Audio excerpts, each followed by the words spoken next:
What's going on, everyone? So I'm currently working on a 2009 Toyota Sienna. I'll be swapping in an engine out of a Toyota RAV4, and if you want to know more details, I'll leave a link in the description. Go ahead and check out the website. It will have more details on the swap, and it will show you why I'm doing the things that I'm doing.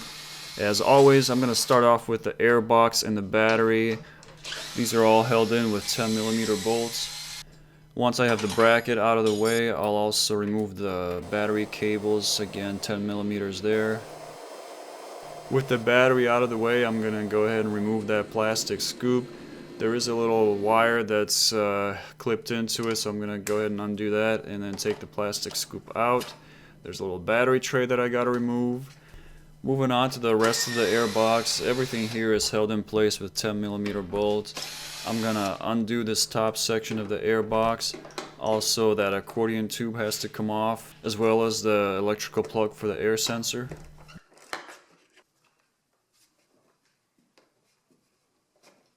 I got another electrical plug that I'll have to disconnect, and then a couple of vacuum hoses.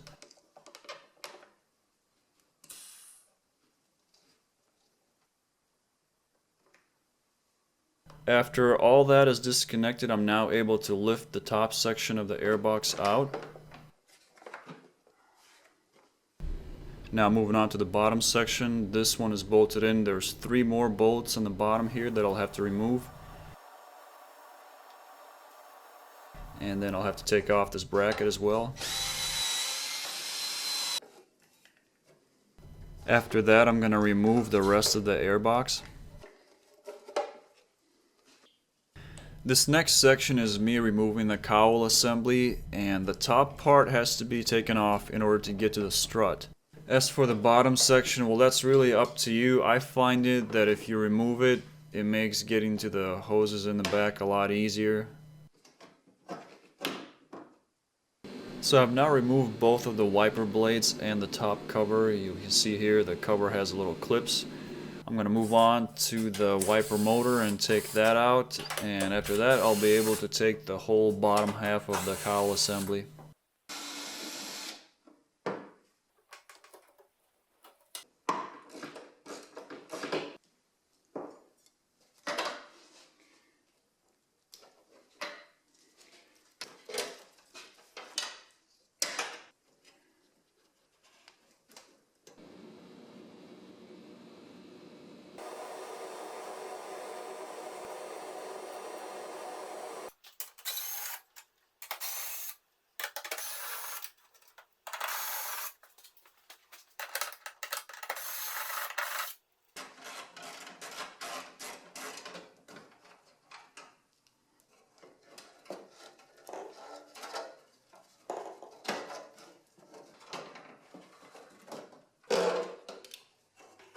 At this point, I went ahead and placed the van on jack stands on each side of the subframe. I'm going to go ahead and remove this bottom cover. Again, 10mm screws all around, and don't forget it will fall on you. Got a clip right here in the back.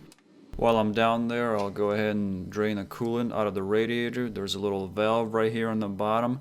Turn it counterclockwise. Make sure you got a little hose and somewhere to drain the coolant into, and this will get only the coolant in the radiator. You still have to drain the block. Now there are 2 valves on the block, one in the front, one in the back. Here's a shot of the valve. You turn the little nut at the top counterclockwise.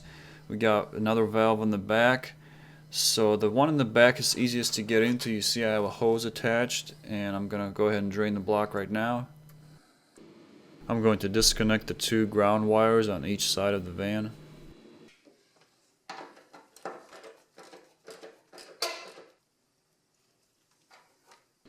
The front engine mount has to be removed. We got 1 bolt back there, and we got the 3 bolts that hold the bracket in place.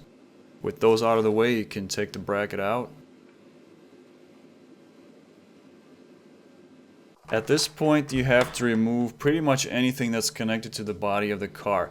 That includes any wire harnesses like this one. That includes the coolant hoses that go to the heater and to the radiator. Basically anything that's going to be in the way as the subframe is lowered down. I'm also going to remove the rest of the accordion tube.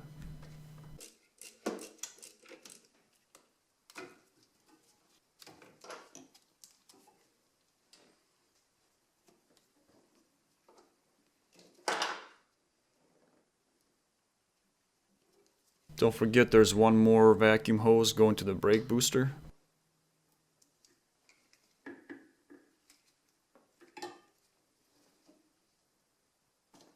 Next I'm going to disconnect the two heater hoses. And then also the radiator hose. The oxygen sensor harness is actually clipped in with a couple of clamps on the hose itself. You push the two tabs on the clamp and release the hooks.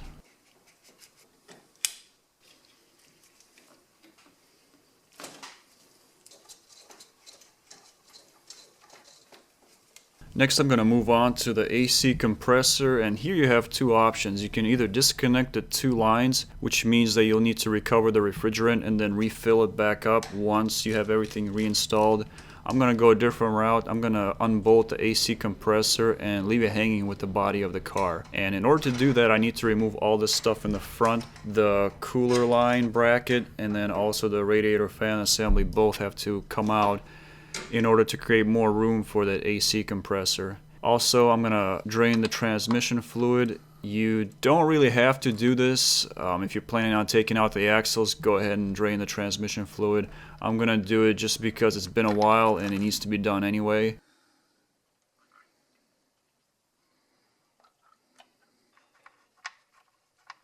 Now that I have the transmission fluid drained, I'm going to move on to the cooler lines, the transmission cooler lines. There are two of them going to the radiator. I'm going to unhook them at this point. Do have some paper towels ready because you will spill some of the fluid.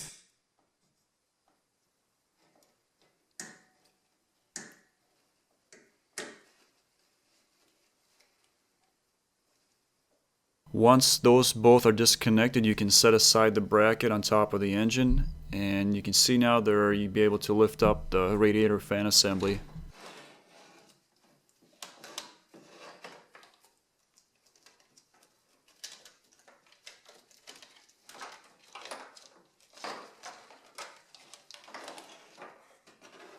So here's a shot of the AC compressor. You can see that I've unbolted it and I've tied it off. Back on the driver's side of the engine bay, there is one huge cable going to the fuse box. Again, 10mm nut, and then you'll be able to lift up the cable.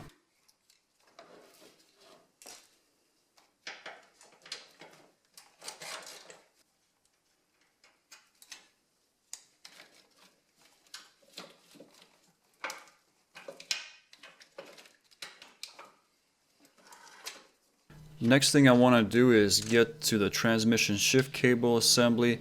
To do that, you need to remove this white plastic tank. To disconnect the shift cable assembly, there's one 12mm nut at the end of it. Remove that, then continue by removing the bracket. With the bracket out of the way, you'll now be able to lift the cable and set it aside. I'm going to move on to the exhaust assembly now. You'll need to remove this front center pipe out of the way before you can lower the subframe. I went ahead beforehand and sprayed all the nuts and bolts with PB Blaster and let it soak for a couple of hours. So the pipe itself is mounted by two bolts in the rear, and each side, each bank of the engine has two nuts, and there's also a bracket in the middle that's held in place with two nuts as well. You'll also notice the two downstream oxygen sensors. Go ahead and leave those bolted in place and instead disconnect the electrical plugs. One of them is going to go inside the cabin. You can see here you can remove the access panel. Once that panel is out of the way, you can see where that electrical plug is going to. Just go ahead and disconnect it and then feed the whole cable back out of the car. The other front oxygen sensor is pretty easy. It's just a matter of unplugging that connector.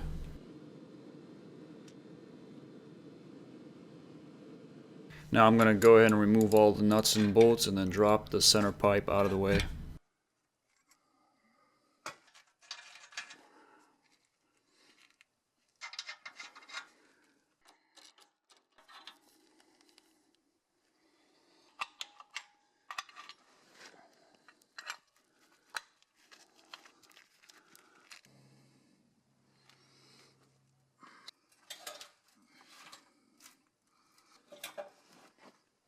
Next up is the fuel line, and it's got a little plastic cover that you need to slide off first of all.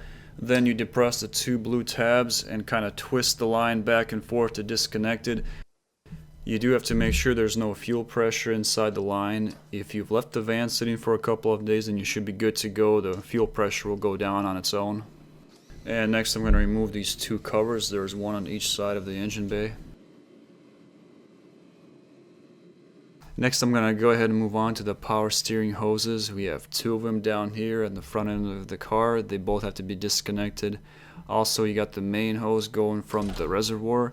I'm going to disconnect that and drain whatever's fluid is left inside the reservoir. Then I'm going to move down to the two hoses that we saw earlier. Both of those have to be disconnected.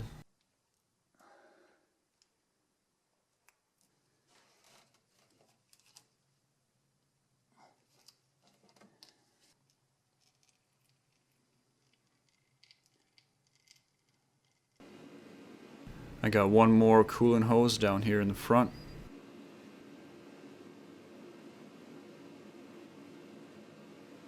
So in this van, the main engine harness goes inside the cabin, and because we're dropping everything, we'll need to take that main harness out.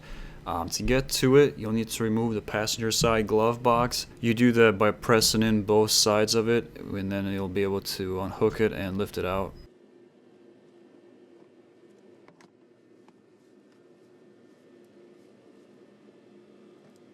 With the glove box out of the way, you'll see all of the connectors going to the ECU. Anything that's hooked into the main harness needs to be disconnected.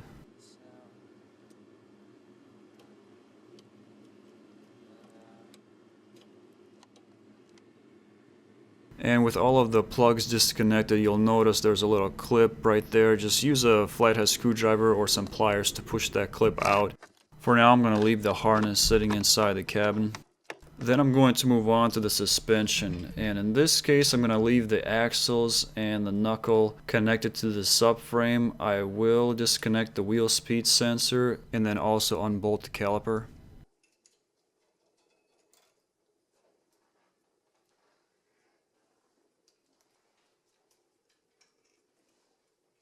The brake caliper itself I'll leave hanging on the side of the van so they'll be out of the way.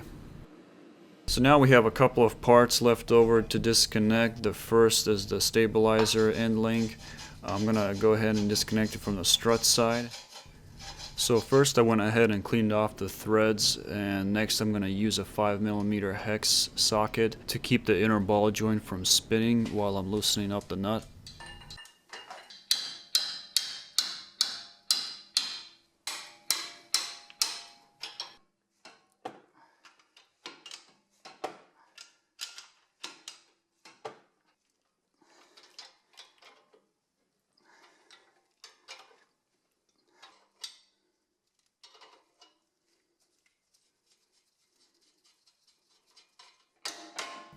And finally, I'm going to remove the two nuts and bolts that secure the knuckle to the strut. Then I'll be able to remove the actual strut itself, which is held in place with 3 nuts at the top.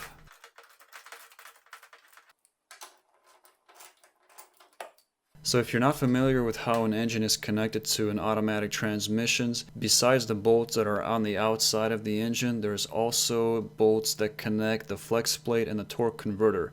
To get to those bolts, you need to remove this access plug on the bottom and then take out each bolt one by one. Now you won't be able to get to all the bolts at once. You'll need to rotate the crankshaft by hand and take out each one of them one by one. One of the last few steps that you need to do is to disconnect the intermediate shaft from the steering rack. It's held in place with one 12mm bolt. Do mark the shaft in relation to the steering rack and then take it out.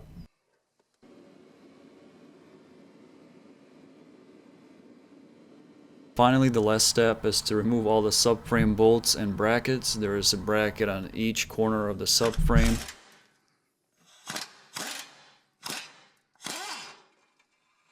Here I have both of the front brackets removed, and then I'll move on to the rear. So now comes the fun part of actually dropping the whole engine, subframe, transmission. And in the beginning I used an engine hoist just kind of as a backup to support the engine from the top, you know, in case anything happened to the jacks. I got rid of it halfway through dropping the subframe because it caused everything to swing forward. So don't use an engine hoist, just go ahead and use the jacks in themselves. Another issue that I ran into was while the front was dropping with no problem, the rear of the subframe stayed in place. And the reason for that is because there are two dowels in the rear that connect to the subframe mounts. And here's a shot of one of them. You can see there's rust all around it. They were so bad that they fused together with the mounts and prevented the rear of the subframe from dropping. So I had to use a lot of PB Blaster and I had to hit it with a hammer from underneath the mount to get it to loosen up. Now also don't forget that as you're lowering everything down, you'll need to slowly feed the wire harness back outside. Once everything is pretty much near the ground, I used a couple of vehicle dollies that I got from Harbor Freight. These were perfect for the job. They're, you know, low profile and they allow me to roll everything from underneath the van. And that's going to be the next step, is lifting the front end of the van high enough so that it clears the engine. I do have to mention that this is probably the most dangerous part. Because of the angle of the van, there's a really high chance of it rolling back and rolling off of the jack stand. So do be careful if you do end up doing this by yourself.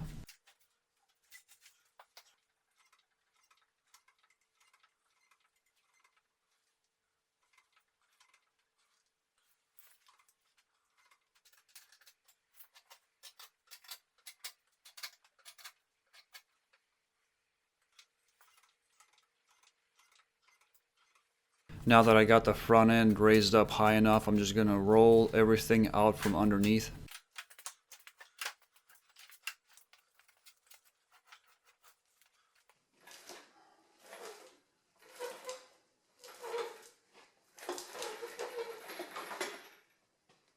So that's how you take the whole subframe assembly with the engine and the transmission out of a Toyota Sienna.